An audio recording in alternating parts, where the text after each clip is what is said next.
অবশ্যই পররাষ্ট্র মন্ত্রণালয় ভিসার ব্যাপারে অবগত আছি। আমরা এটা নিয়ে কাজ করছি।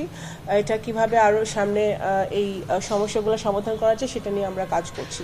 এবং আমার ব্যক্তিগতভাবে আমার যেটা সংকল্প সেটা হচ্ছে যে বাংলাদেশকে আবার সেই অনেক দিন পরে বাংলাদেশে একটি গণতান্ত্রিক সরকার এসেছে। তো গণতান্ত্রিক সরকারের পররাষ্ট্রনীতি যেরকম হওয়া উচিত, সে বাংলাদেশের মেরুদণ্ড সোজা করে বাংলাদেশ সকল দেশের সাথে সকল রাষ্ট্রের সাথে যোগাযোগ রাখবে, কথা বলবে, বন্ধুত্ব রাখবে।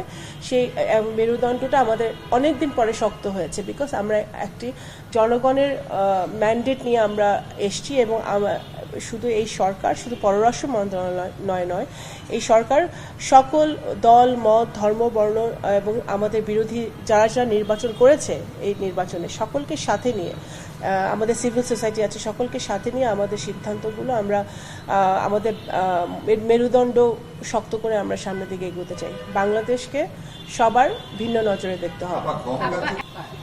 সব দেশের সাথেই তো আমাদের চ্যালেঞ্জ আছে, আমাদের ইস্যুস আছে।